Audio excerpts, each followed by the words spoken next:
スティーブン・キングの言葉を借りれば、悪夢に理屈や解釈は無用だ。恐怖の美学はそれらの対極にあるのだから。ホラー小説の登場人物はなぜと問い続けるが、その答えはない。あってはならない。謎は謎のままでこそ人々の記憶に残り続ける。俺はアラン・ウェイク、作家だ。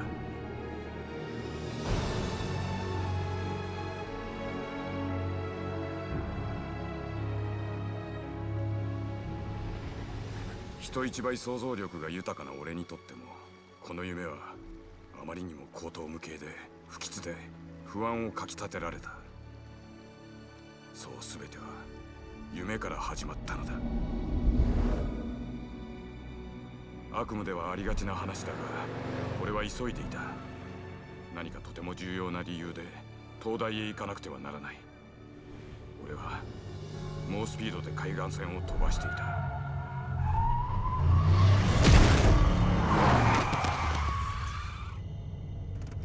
気づいた時には遅かった。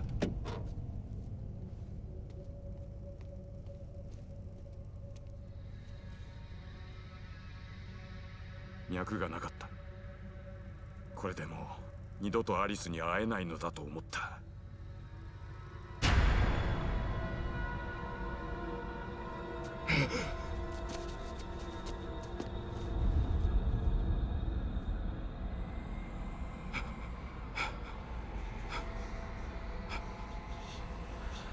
次の瞬間、死体は消えていた。事故のショックで足がひどく震えていた。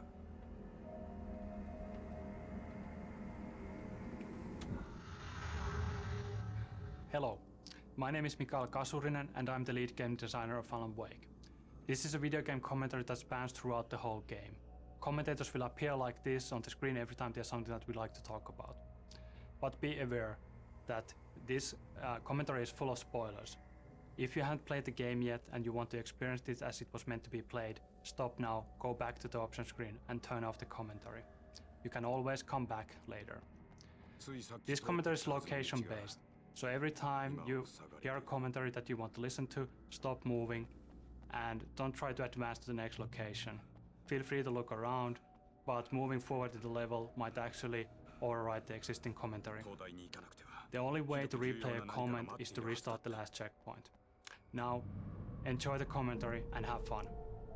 Hiya, my name is Tim Lundqvist. I'm one of the level designers of Alan Wake. Hello, my name is Tero Tosa. I'm a senior environment artist at Remedy. Hi, I'm Mikko Rautalahti and I'm a writer here at Remedy.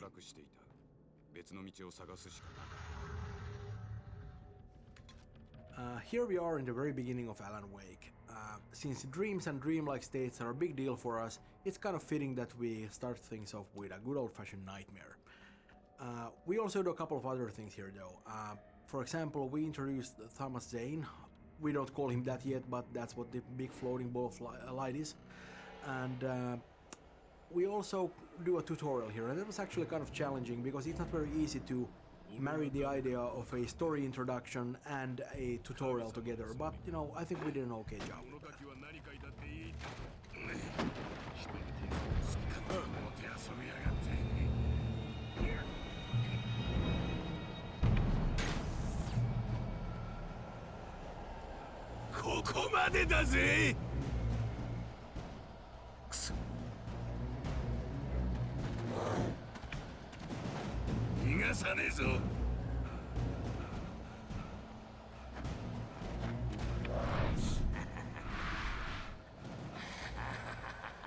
奴は俺の小説の登場人物だった。てめえが生み出した人物に殺されるってのはどんな気分だ?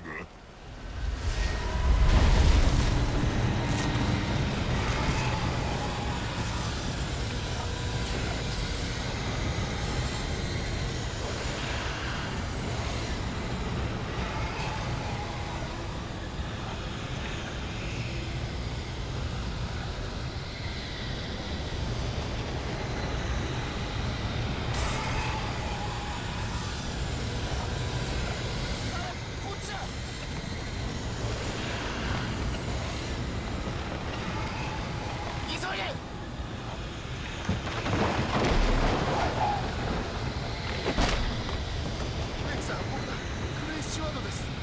早く何回やられちまう。来るぞ、早く何回。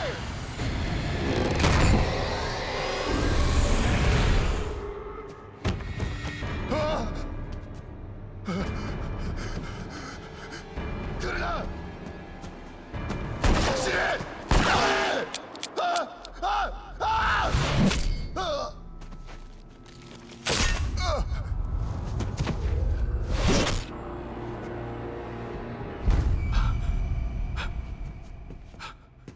閉じ込められた。逃げられない。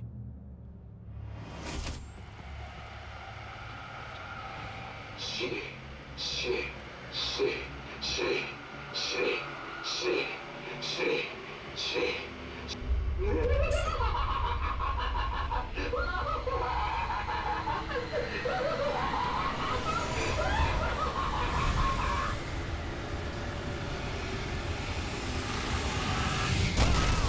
このままでは危険だった。脱出しなくては。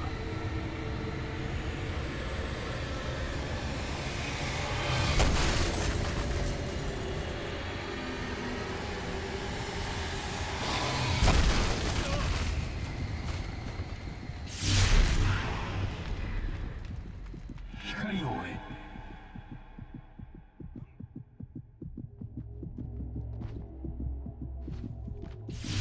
ダメージを受けたら光の中に入る。 The light pole that you see in front of you is a crucial piece in the gameplay of Alan Wake. We call them Safe Haven. It's a spot of light in the midst of darkness. It provides you safety. While the enemies actually don't want to go into light, they also heal the player faster and acts as guidance for the player. Every time you see light in front of you, that's usually a good direction to take. 私はその港を訪れた。私はその港を訪れた。分かったか。いや、こっちだ。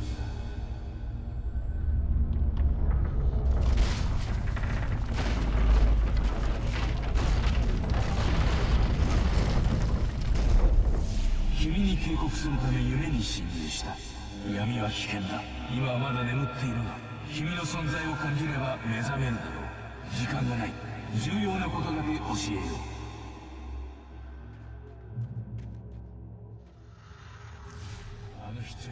In this scene, the diver takes control over Wake's dream to teach him how to fight the forces of darkness.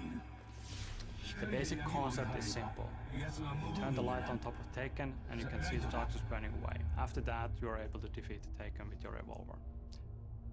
This is a good opportunity to see how the light mechanics work.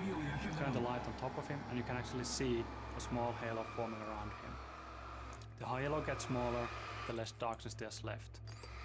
And you can clearly see a light effect when the shield is burned away. The combat mechanics were always designed around the idea that you face multiple enemies at once. In this tutorial you only get one enemy at a time, but in the field that comes after this you get 2 or 3 enemies at the same time. Then you get the proper feel of how the combat works. Be careful on who you are concentrating on, because someone else might actually be flanking you and trying to hit you in the back.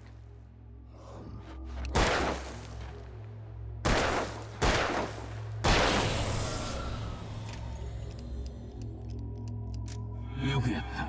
私の言葉を忘れるな。今はこれだけだ。君の夢から去ろう。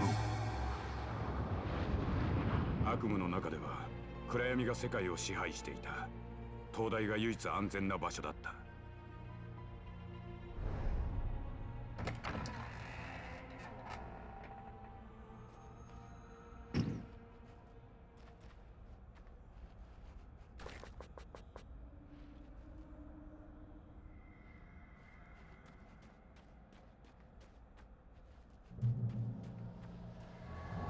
てめえのせいだ。くたばりやがる。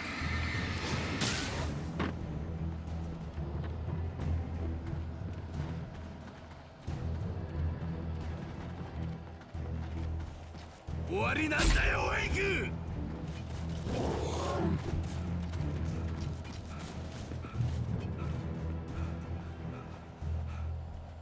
終わりだよ、俺みたいにな。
諦めねえぜ。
アラン、また怖い夢？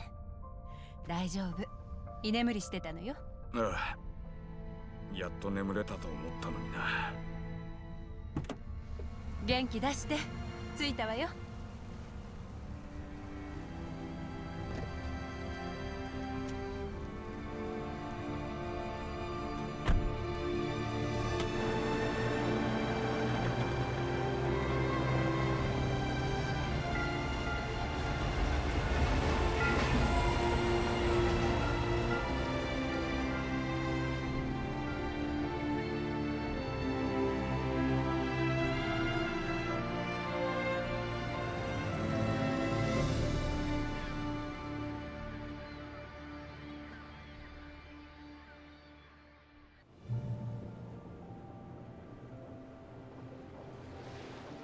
せっかくだから街をバックに写真を撮りたいわ。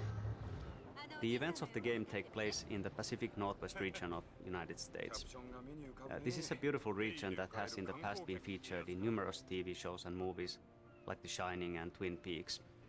It's famous and recognizable for many things, like fishing and mining and huge redwood tree trunks the size of a bus, beautiful lighthouses. But I think the most recognizable and beautiful feature is the nature. It's an oceanic climate combined with huge mountain ranges and dark forests. The cool thing about it is that there's an enormous amount of moisture constantly flowing in from the Pacific Ocean, and when it hits the mountains it turns into fog. So the end result of that is that almost everywhere you look there's these dense wisps of fog lazily crawling on the mountains and hillsides, and it really lends the area an almost otherworldly feel. いや失礼、パッドメインです。はじめまして。ああ、アラン・ウェイクです。もちろん存じ上げてますよ。ウェイグさん、光栄です。私も愛読させていただいています。私は地元の FM 局で番組を担当しておるんですが、一度ご出演願えませんかな。いや、メインさん、プライベートな旅なので、ここで私に会ったことはできれば誰にも口外しないでいただけるとありがたいんですが。なるほど、わかりました。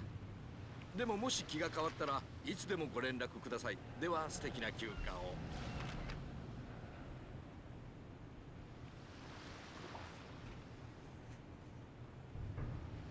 よかった。いい写真が撮れたわ。あなたのお友達ができたみたいじゃない？まあな。ああ、よう大先生、調子はどうだい？もう着いたか？バリか。ああ、今着いたよ。地元の連中はどうだ？面倒かける奴がいたら俺がいつでもそっちに飛んでいくからな。ああ、大丈夫だ。そいつはよかった。たっぷり休養して英気を養えよ。で、どんな場所だ？創作意欲が湧いてきたか？バリーまだ着いたばかりだ。オッケーやな。後でまたかけるよ。何かあったらすぐに電話しろよ。いいな。よし。じゃあな相棒。また後でな。分かったよバリー。きっと5分おきに電話してくるわよ。その時は電源を切ればいいさ。言ったでしょ。バリーからのメールだよ。君によろしくってさ。アラン着いたわ。車に戻りましょう。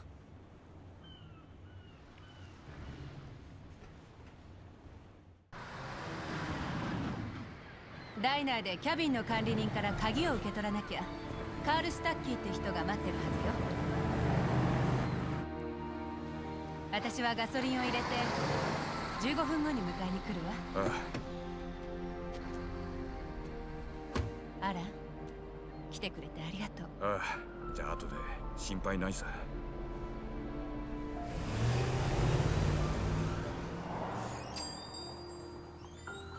誰もが知り合い同士。こんな街がまだあったとは。いらっしゃいませ。いや、ちょっと聞きたいんだが、ここに。ウェイクさん、アラン・ウェイクさんでしょ。嘘、私大ファンなんです。みんなそう言うかもしれないけど、私は本当よ。それは光栄だな。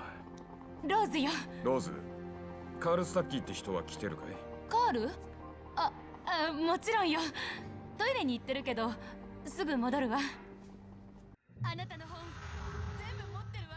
Diners are the very essence of traditional Americana and the hearts of small town communities, such as Bright Falls.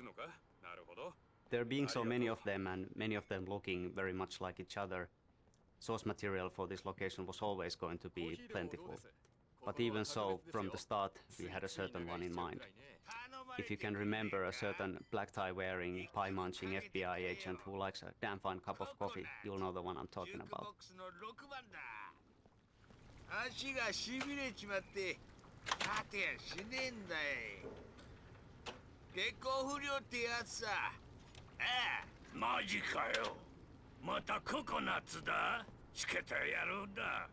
それでもロッカーかよ。呆れちまうね。はっ、また詰まったか。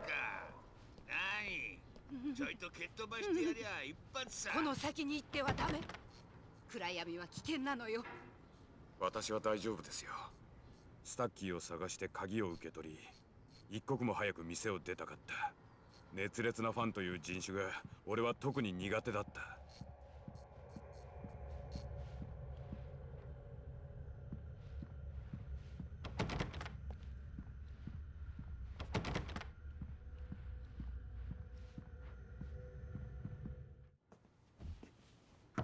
すみません。スタッキーさん。カールは来ないわ。体調崩したの。鍵は預かっているわ。湖への行き方も。私のキャビンへようこそ。後でご挨拶に伺うわ。奥さんにもお会いしたいし。ぜひともね。どうも。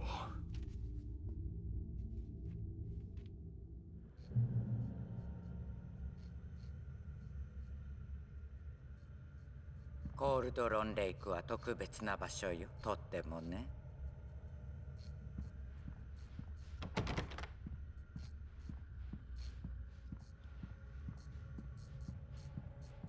今回は無事でよかったけど、暗闇は本当に危ないのよ。ここが済んだら保安官事務所だわ。さらに注意しなきゃ。もう随分変えてないんだから。こっちの方がまだマシだね。大丈夫かい？最高最高。ヘルニアさ、スプーンよりちっとでも重いもんを持ったらもうアウトだ。アンダーソン兄弟は元ミュージシャンでね、ハートマン先生のお迎えを待ってるんです。コールドロンレイクロッジから脱走したらしくって。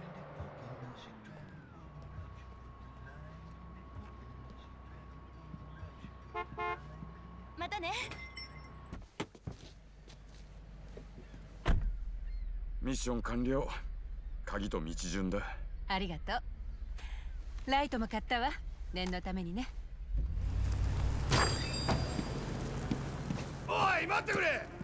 ウェイクさん、鍵は。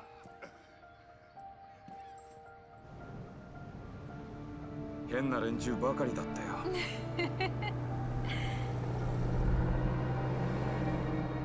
見事な景色ね。小説の舞台になりそうじゃない？休暇中だぞアリス。そういうことは帰ってから考えるさ。そうね。後にしましょう。KBF-FM ハットメインがお送りしています。仕事の話はしたくなかった。目をそらしていたかったのだ。かつてはベストセラー作家と呼ばれた俺だが、この2年間前作以降一文字も書けずにいた。さて、予報では今夜も雲一つなさそうです。都会からおいでの皆さん、今夜はぜひ満天の星を堪能してください。暗い夜道も星が照らしてくれますよ。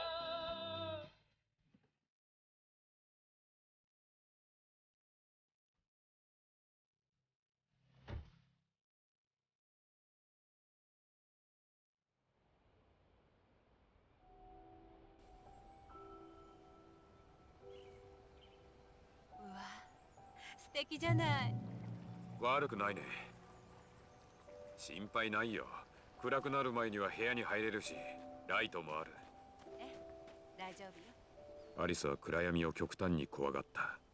日没前には確実にキャビンに到着したかった。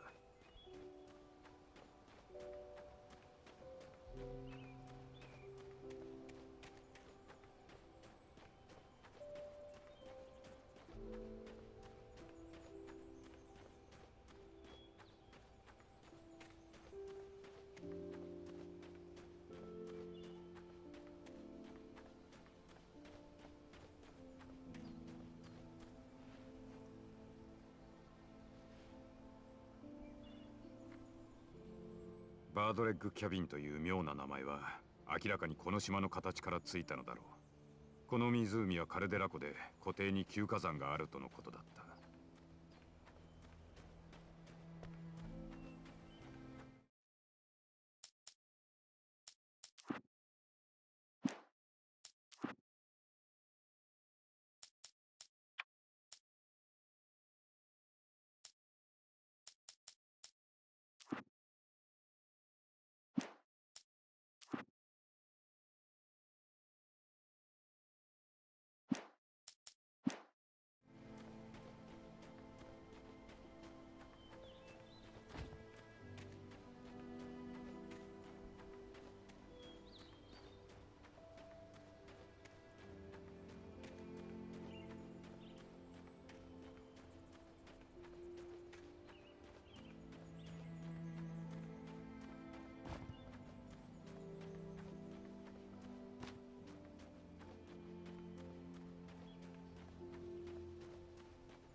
Bird Lake Cabin is an idyllic, a little rundown but nevertheless beautiful cabin nestled in a small island on the Cauldron Lake. But not all about it is as it seems. You see, in the 70s there was a big eruption and the whole island sank and it took down the cabin with it. So it shouldn't really exist. Yet somehow it does. The original idea for the Bird Lake Cabin was that it was actually alive, that it would roam about in the forests at night, rising onto its legs that would at daytime look like bird-leg-shaped roots sticking out from under it. In the end, the story evolved into having the name of Bird Lake Cabin simply derived from the peculiar shape of the island and also from the frontal facade of the building, where a chimney, which looks like a beak, and two round windows looked like its face, and two porches, one on either side, looked like its wings. 分かった。ちょっと散歩してくるよ。分かったわ。いってらっしゃい。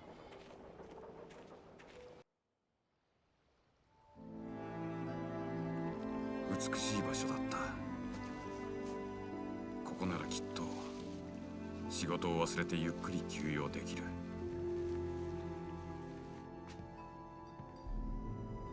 幸せな休暇になりそうだった。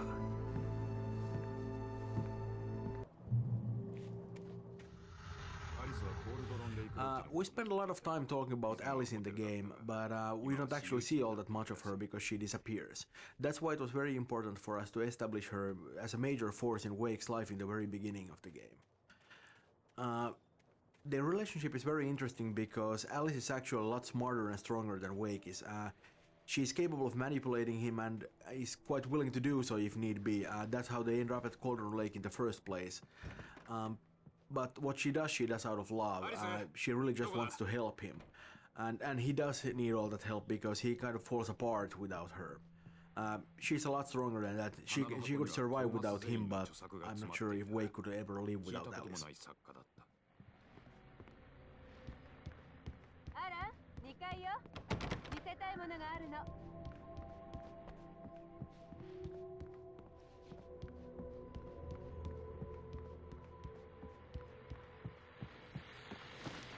ディアフェストに向けて観光客が到着し始めたようですね。先ほどフェリーでもとあるアーティストにお会いしました。インタビューをお願いできるといいんですが、さてどなたかな？こちら KBF-FM。はい、パット、ローズよ。にゃあローズ、調子はどうだい？アーティストってアラン・ウェイクでしょ。ああ。何なの？おっとそれは。さっきうちの店に来てくれたのよ。超感激しちゃった。それはよかった。おやおや、秘密がバレちゃいましたね。パッドメインがお送りしています KBF-FM。では曲に行きましょう。まったくプライバシーも何もあったもんじゃない。何してるの？こっちよ。どう？アリス、どうして？本当言うとね、ここなら書けるんじゃないかと思ったの。環境が変われば。やめてくれ、アリス。どうしてどいつもこいつも。ねえ待って、最後まで聞いて。ハートマンっていうお医者様の本を読んだの。この町にクリニックがあって、アーティストの治療が専門なんですって。俺が病気だっていうのか？違うわ、そんなつもりじゃ。アラン？アラン！やめてくれ。もう聞きたくない。冗談じゃないぞアリス。暗い外ならアリスは追ってこない。一人になって頭を冷やしたかった。あ！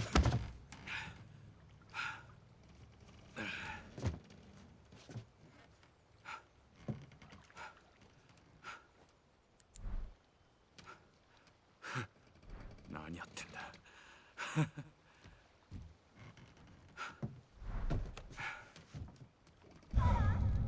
アリス。アリス。アリス。キャビンは真っ暗だった。明かりが消えていた。Alan Wake has a lot of problems. His marriage is failing, he's suffering from the results of extremely poor impulse control, and frankly the guy is a bit of a dick. He's not a bad writer, he's definitely a decent one, and obviously he's been very successful, but you know, it's probably not a coincidence that the moment he sets out to write this really good novel, he's not... Alice! Alice!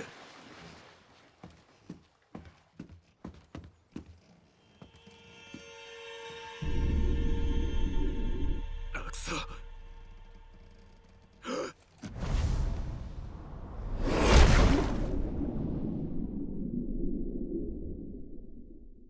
そう書くのよ。起きて。アリス。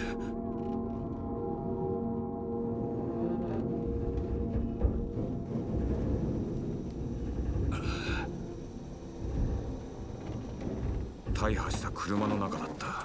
一瞬また別の悪夢が始まったのかと疑った。記憶が飛んでいたが、アリスの身に何か恐ろしいことが起きたことだけは覚えていた。携帯も使えない。徒歩で助けを求めるしかなかった。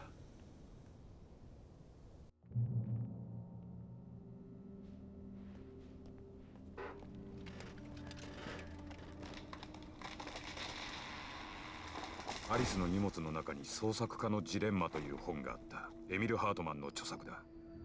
アリスとの口論を思い出し、気持ちが沈んだ。表紙の男の気取った笑顔も気に入らなかった。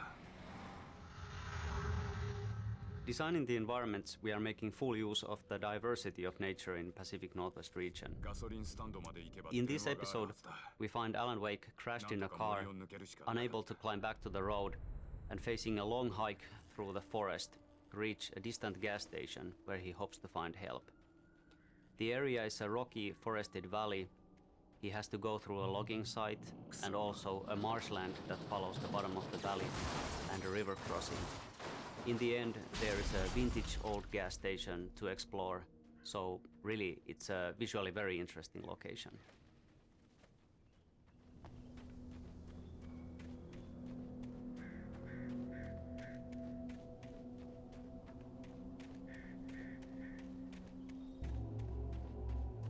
Oi!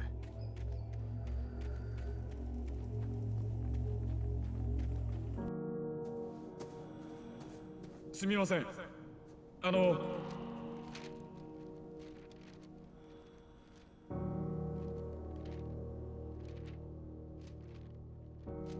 それはディパーチャーと題された小説の原稿だった。俺が最新作に使おうと決めていたタイトルだ。著者は俺になっていた。俺はまだ書いていない。書いた覚えなどなかった。そのページには夜の森で主人公が斧を持った殺人鬼に襲われるシーンが描かれていた。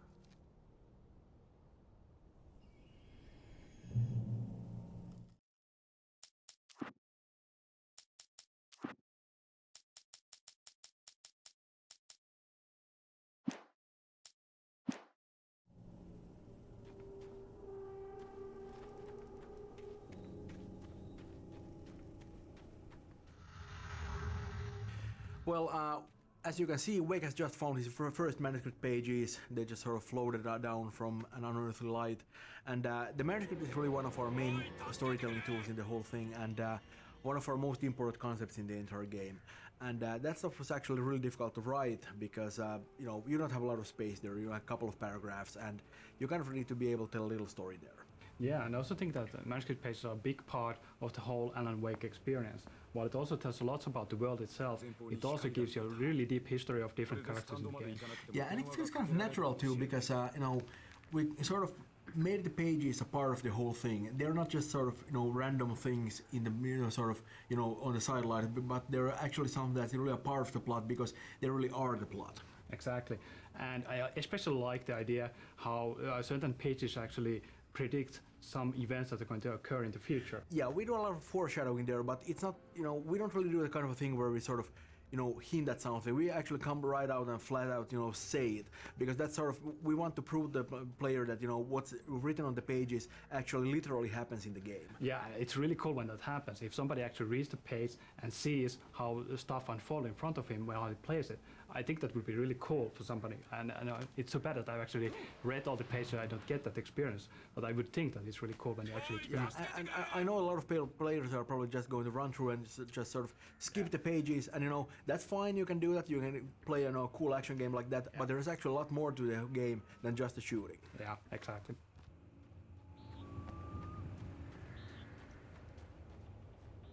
Oi! Oi, あんた! 事故に遭ったんだ。助けてくれ。頼む、助けろ。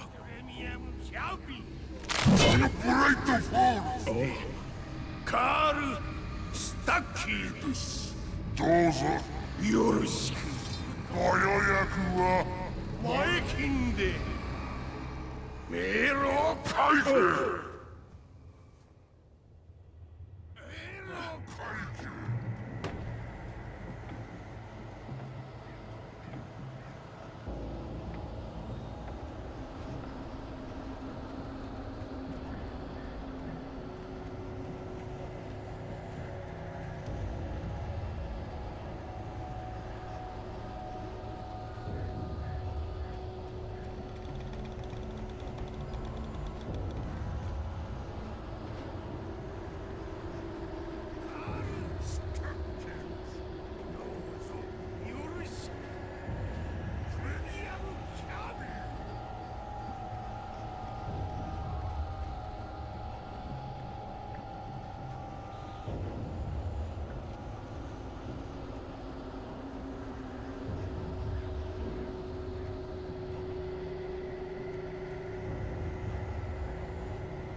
できます。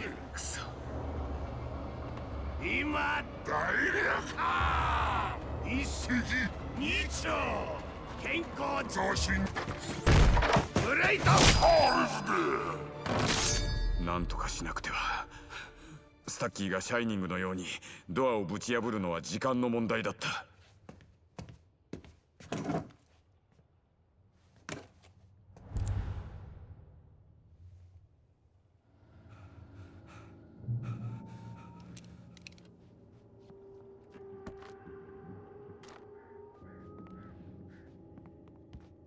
斧で額を割られるつもりはない以上、ドアを開ける気はなかった。ノルディックウォーキングにトライしましょう。今大流行で健康増進に適任です。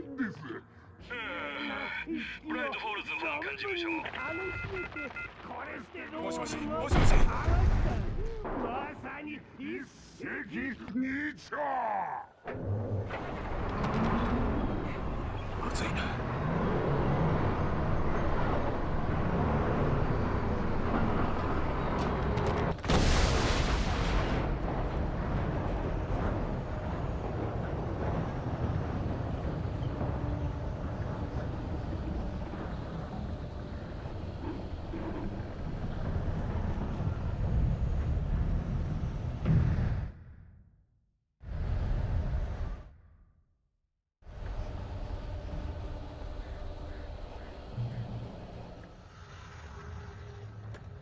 Even though most of the enemies attack you with melee weapons, some of them are able to use ranged weapons as well. I think it's way cooler when somebody's throwing stuff at you instead of shooting. Or maybe I just got tired of that in your previous games.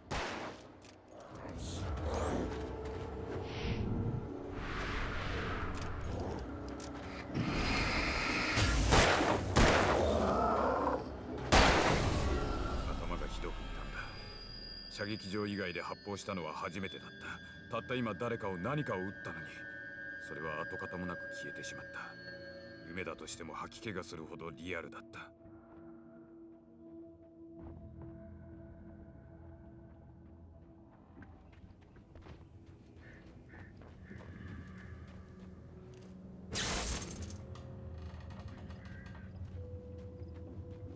暗い森を進むのは気が進まなかったが、スタンドまで行くには森を抜けるしかなかった。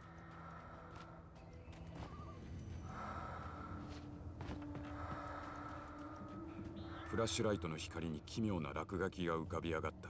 近くに何かが隠してあるようだった。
なんだあれは。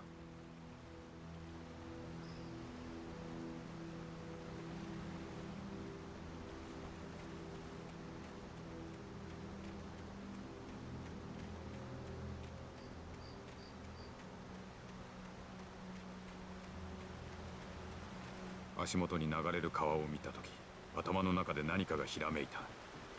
水を見るのも嫌だったが、何とかして川を渡らなければならなかった。Wake's newfound fear of water is a result of his plunge into Cauldron Lake. Of course, at this point in the story, he doesn't know what happened to him, he doesn't remember any of it, but on some subconscious level, he knows that he's been violated, and he associates that with the water.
スタッキーだった。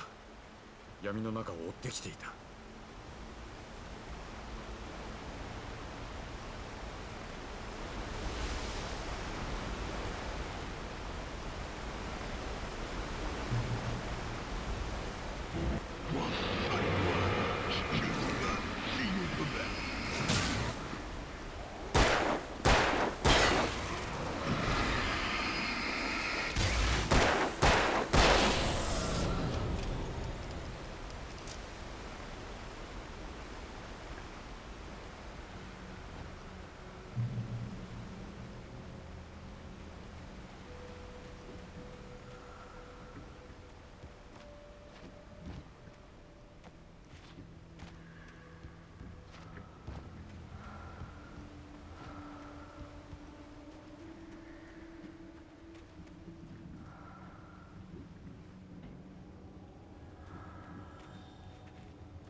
階段は壊れていた。別の手段を探すほかなかった。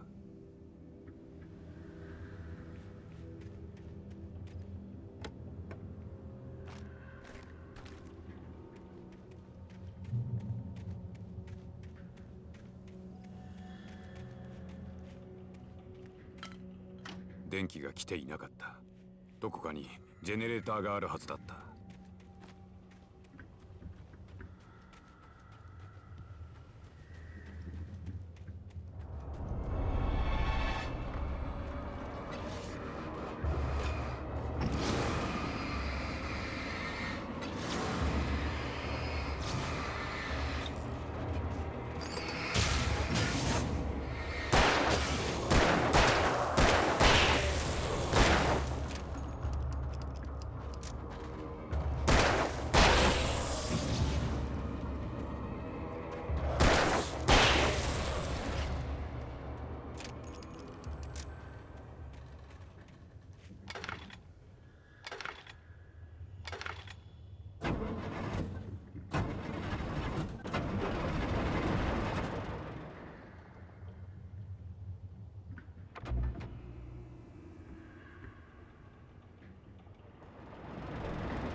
先ほど新鮮な空気を吸いに外へ出たんですが、実に気持ちのいい夜ですな。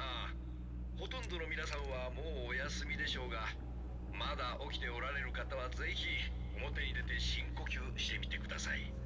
綺麗に晴れて満天の星空の下、森の息遣いが聞こえてくるようです。皆さんご存知の通り、私は元来酔いっぱりなものですから、こんな夜はスタジオを抜け出してのんびり気ままにさまよいたくなりますな。とはいえ私の気ではこの番組はお届けできません。おっと、どうやら夜更かしは私だけじゃなさそうだ。こんばんは。モーリス・ハートンだ。いやー、モーリス、どうしました？さっきトビーを散歩に連れて行ったんだ。ああ、気持ちいい夜ですよね。でもそれよりトビーが草むらで何か見つけたらしくて、追っかけてったっきり戻ってこないんだよ。ウサギでしょ。多分ね。そうでしょ。もしどこかで見かけたら連絡をもらえないかと思って首輪の番号にね。噛みつかないでしょうね。いや、人懐っこいよ。普段はこんなことないんだけど、今日はちょっと遠出したし、かなりはしゃいでたからね。いい子だけど行こうとは言い難くってね。トビーが早く見つかるといいですね。どうもありがとう。おやすみなさい。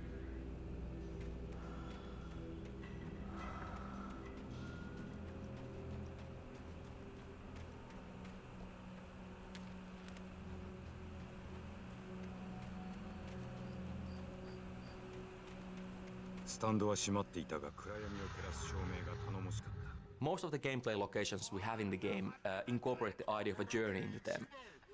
It basically means that we try to show where player is coming from and where he's going to as often as possible. In the beginning of episode 1, this meant that we showed the lighthouse whenever possible, and of course now we use the gas station in similar role.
Here we can see some of the nasty enemies that we have. We call them flankers because they try to circle around you and stab you in the back, though they are quite easy to take out.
Here we can see some of the nasty enemies that we have. We call them flankers because they try to circle around you and stab you in the back, though they are quite easy to take out.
アインシュタイン、カール・セーガン。人類の進化に貢献した彼らは永遠の名声を勝ち取ったが、時にその代償は途方もなく高くつく。それがここの掟なのだ。ナイトスプリングス。今夜のお話は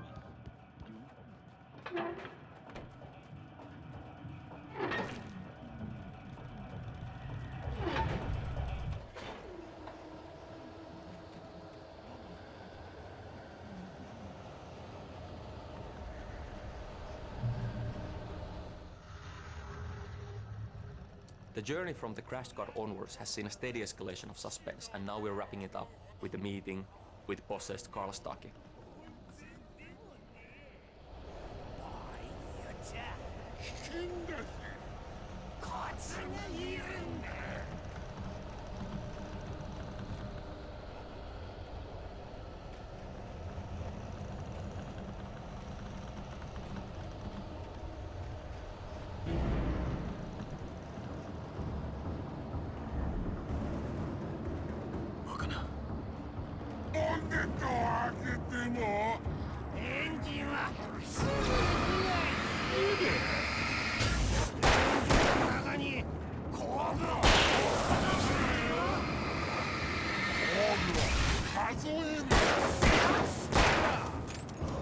ンジンの中に工具を置き忘れて見やがれ。だけじゃしがと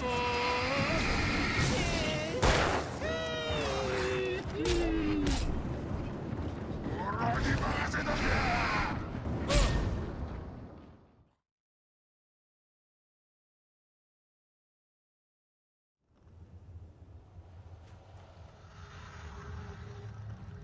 The journey from the crash card onwards has seen a steady escalation of suspense, and now we're wrapping it up with a meeting with possessed Karl Staki.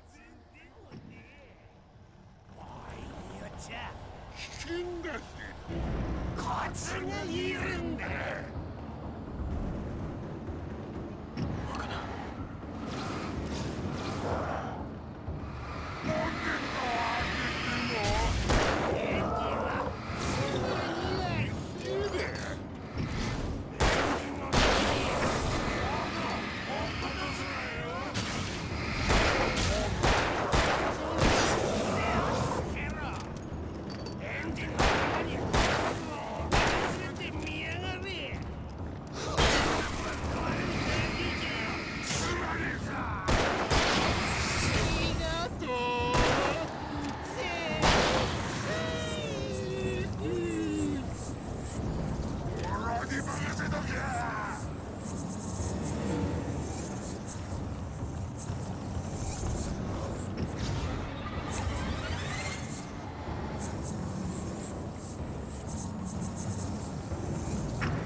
スタッキーの死体は闇に消えた。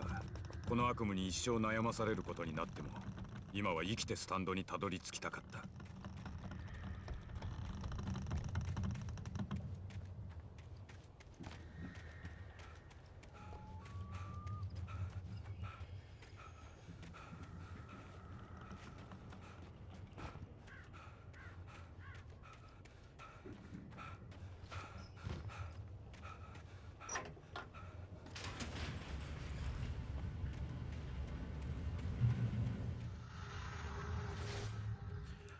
You're about to find the first TV at the gas station where we see Alan Wake raving like a lunatic. Cynthia Weaver actually talks about a similar thing later on in the game when she mentions that Thomas Zane has been talking to her from beyond and from television, and it's kind of a similar thing. Wake isn't aware of how it's happening, but that's what it is. We are thinking of Alan Wake as kind of a sum of three parts actually. Our writing, Ilkka Villis' face and body language, and Matthew Poretta's voice. And since we shot this stuff on video instead of producing it with our game engine, that's actually Alan Wake at his purest, you could say. And, you know, not coincidentally, it's also Alan Wake at his craziest. 暗闇で体験した恐怖の後では、スタンドの照明が何より心強かった。束の間、世界は正気を取り戻したのだ。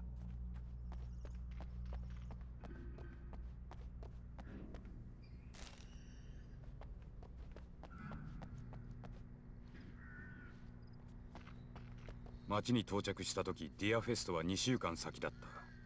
日付が正しければ、すでに丸1週間が経過していることになる。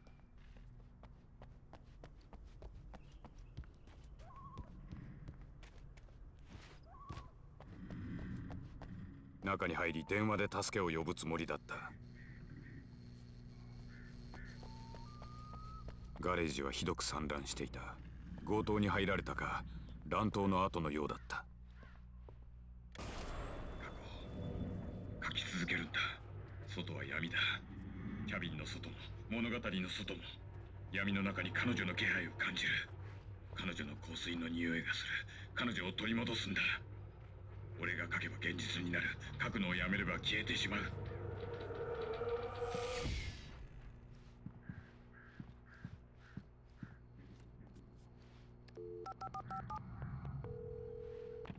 こちら保安官事務所。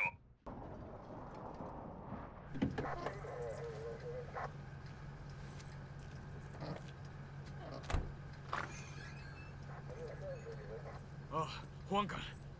サラ・ブレーカーです。あなたは？アラン・ウェイクです。事故に遭って妻がアリスがいないんです。落ち着いて、ウェイクさん。島のキャビンにいたんです。コールドロンレイクの。あの湖に島はありません。70年代の噴火以来ね。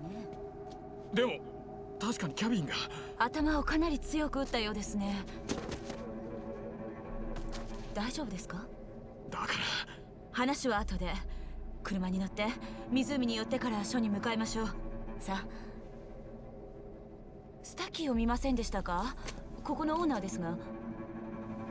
森での出来事を話せば正気を疑われてしまうだろう。今はアリスの捜索が先決だった。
休暇で訪れたブライトフォール